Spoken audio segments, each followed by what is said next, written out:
Hello and welcome to SEO is Not That Hard. I'm your host, Ed Dawson, the founder of keywordspeopleuse.com, the place to find and organise the questions people ask online. I'm an SEO, developer, affiliate marketer and entrepreneur. I've been building and monetising websites for over 20 years and I've bought and sold a few along the way. I'm here to share with you the SEO knowledge, hints and tips I've built up over the years. Hi, this is episode 88 now of SEO is Not That Hard. And today I'm going to talk about why you should be keyword clustering. Now, obviously, there's a bit of a vested interest here. We've recently launched and updated our keyword clustering tool, our Keywords People Use, but we've only put all this time and effort into building this because it's actually a really valuable process to go through. Wouldn't be worth us building it if it wasn't valuable, and it wouldn't be worth your time if it wasn't valuable. So I'm going to go through what keyword clustering is and why you should be using it, and then looking at the various different types of keyword clustering that are available and the pros and cons of each. So let's start with what keyword clustering actually is. And what it is essentially is where we take a whole set of keywords, when it can be any number of keywords, and we want to group them into clusters of related keywords so we can serve all those keywords from an individual page. So each cluster we create can be considered an individual page.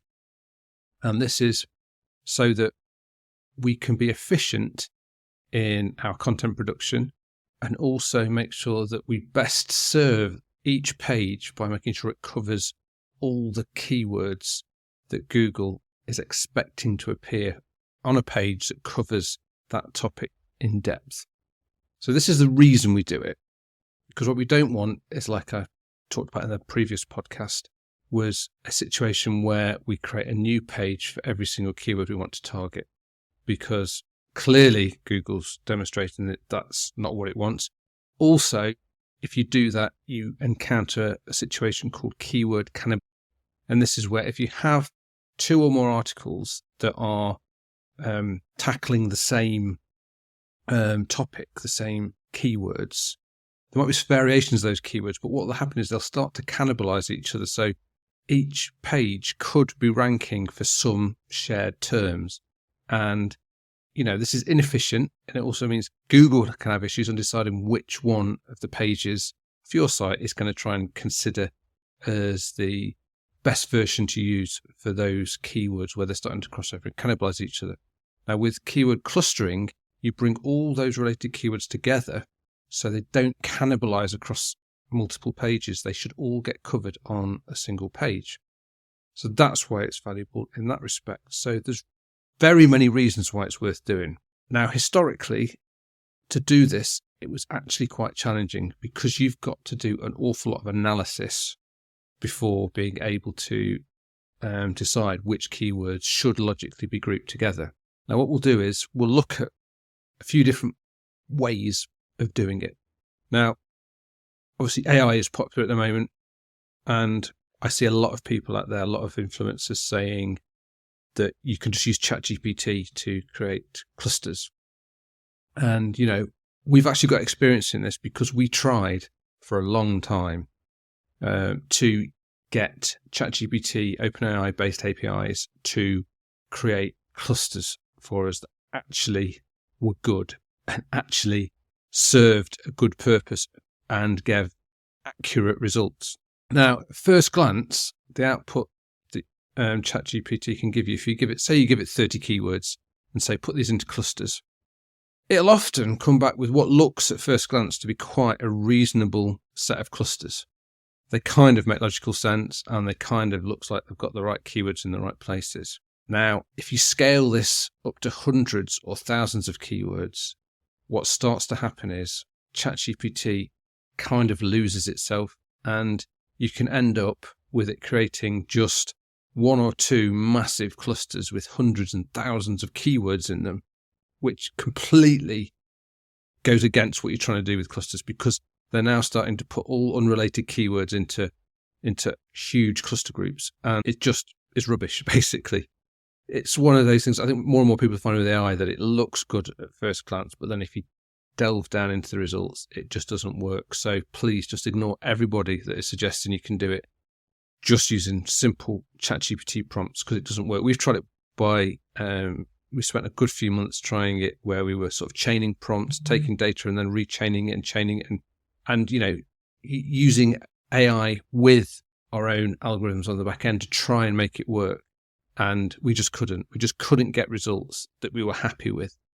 So that's why we moved on. Another way of doing it that you'll see is NLP. And there are some free NLP-based tools out there that use NLP libraries and NLP dictionaries to try and create these clusters.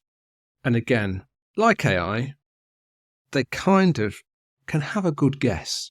They're not brilliant. And as soon as you, again, get past a certain number of keywords, you'll start to see things that aren't related are being clustered together. And, while it's a good start, you look at it and you think, actually, I can't build off this. There just is too many cases where we've got keywords in there that shouldn't be there, and that clearly aren't related, and other times where it doesn't cluster keywords together that you think they should be clustered, because of some of this human intuition can tell you what's right and what's wrong. Now, the third way of doing this is by reverse engineering Google. And to do this, what you need to do, it sounds like a simple process, but it's very data heavy. So the basic process is it's called Werq clustering. Is the title of it before we go any further. Yes, Werq clustering. This is the third, and in my opinion, and I think many other people's opinion, is the very best way of doing it. And with this one, you take all your keywords that you want to cluster, and you go to Google and you do a search for each keyword, and you make a note all the top 10 organic ranking URLs. So what sites, what pages are ranking in the first 10 pages organically. And so you do this and repeat it for every single keyword, which then gives you a list for every keyword, all the 10 URLs that are ranking organically in Google for that keyword. And then when you've got this big data set, you then compare every keyword against every other keyword and look for that they both rank for that match. And you make a note of how many matches there are between each keyword pair. And then once you've done that for every keyword pair, you then create a map of all the connections between all of the keywords. And you'll set a level and you'll say, I want to map every keyword together, keyword pair together that has got 3 or more ranking URLs in common. And you can adjust that level from 2 to 10 if you want. If you do it, you want keywords that got 10 exactly the same URLs, you're going to get very few matches. If you do it down to 2 or even 1 matching URL, then you're going to get too many. We find that the kind of the best sort of level in most cases is 3 or 4 URLs in common. And then from that, you can then cluster all the pairs together that have enough in common. This gives you then brilliantly constructed clusters of keywords. And if you just look at them visually and you look at all the different keywords in each cluster, they just make sense. And this is because Google, with its knowledge of the content graph and the link graph and the usage, how people actually use and search, have created the clustering data for you. And it's there exposed in the search engine result pages, but you have to do all this work to surface that data. And then it just gives you the very, very best clusters. It absolutely destroys any kind of clustering data attempt that AI will do. And it, again, just is so many times better than NLP-based algorithms that are doing it just purely based off the words. With this Werq-based clustering, you get such fantastic results. And you can also visualize these results in cluster graphs, which give you such incredible amounts of detail on how keywords relate to each other. Because even within clusters, there are going to be, it's like a gravity between different keywords. Keywords which have got many URLs in common have got sort of a closer, denser gravity, a closer gravitational pull to each other than those further down that maybe only have 2 or 3. So say you say I want to have clusters to have at least 3 URLs in common. Each keyword pet have at least 3 in common. You'll find some in there that'll have 9, maybe even 10 in common. And they're the kind of the core of your cluster, and they give you the very core topic that you need to work on in that cluster page. And you then see the gravity sort of weaken to the ones that go down to sort of 4, 3 in common. And you can see that they are still important keywords for this cluster, but they're not going to be the ones you focus on completely, the ones you've got to make sure you cover, but you have got to focus in on the sort of the densest part, the gravitationally most dense part. And the visualization graphs that you can create help you see this and work out how to formulate your content that you're going to build off this. Okay, so that's the power of keyword clustering done well. And I've mentioned cannibalization is one key reason to use it. The other key reason is to essentially create less content, better content that covers the intent of all the keywords that Google is expecting. Because obviously, if Google is ranking common URLs for related keyword pairs, then obviously Google's considering the intent is the same as well. So it helps you split out intent and make sure that you don't cross your intent wrong on the pages and the keywords when you're sticking them together. So the real way of seeing how powerful this is to actually try it and to try some keyword clustering. Now, if you want to try it, you can go to keywordspeopleuse.com and there's a search there. One of the options on the homepage is keyword clustering. Just click to try that out. All you need is a single seed keyword. I know that creating keyword lists can be very time consuming. If you give us a single seed keyword, we will go and pick up, do a deep search on People Also Ask or Google Autocomplete in various places and create you a good seed list of around about 100-ish keywords to start with. And it will then run the clustering process, and it takes a few minutes, and then it'll email you when it's done. And you can then see the visualization and the cluster data and also the ranking data. So what the actual domains and URLs that are actually ranking across a group of clusters is. And you will see just how powerful this is. And we've done it because obviously I've helped out loads of people and shown them how to use this. And I say to them, give me a topic that you know about, and we'll run some cluster data, get some cluster data together on your topic. And it's amazing how much I've actually learnt just by looking at clusters that have been created off single keywords. So, there's a guy the other day I was helping out, and he was using heat pumps, pool heat pumps, which I didn't know. I knew nothing about pool heat pumps. And just creating a cluster and then exploring the clusters that were created off, I think, 100 keywords to that one. And all of a sudden, I just knew so much about heat pumps and the questions people had about pool heat pumps, and what were the important clusters and what the important topical areas were to be able to create topical authority in the whole.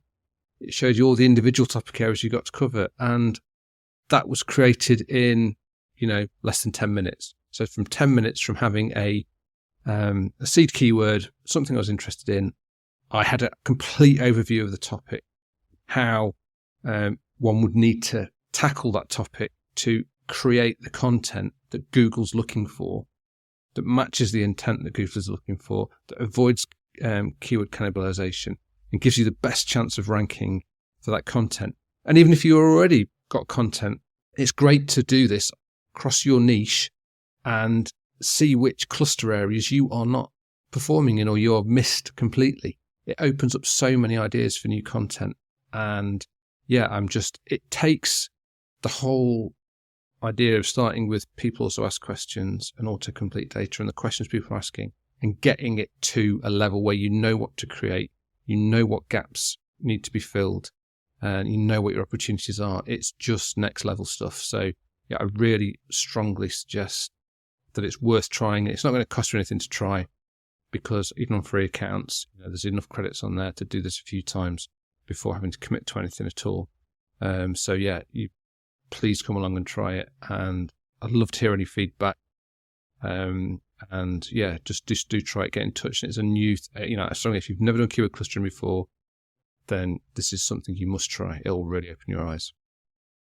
Before I go, I just wanted to let you know that if you'd like a personal demo of our tools at Keywords People Use, that you can book a free, no obligation, one-on-one video call with me, where I'll show you how we can help you level up your content by finding and answering the questions your audience actually have.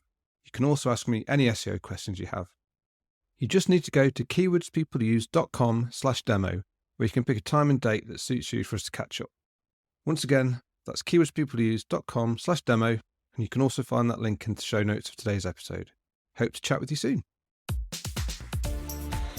Thanks for being a listener. I really appreciate it. Please subscribe and share. It really helps. SEO is not that hard. It's brought to you by keywordspeopleuse.com, the place to find and organise the questions people ask online. See why thousands of people use us every day. Try it today for free at keywordspeopleuse.com. To get an instant hit of more SEO tips, then find the link to download a free copy of my 101 quick SEO tips in the show notes of today's episode. If you want to get in touch, have any questions, I'd love to hear from you. I'm at Channel5 on Twitter. You can email me at podcast@keywordspeopleuse.com. Bye for now, and see you in the next episode of SEO is Not That Hard.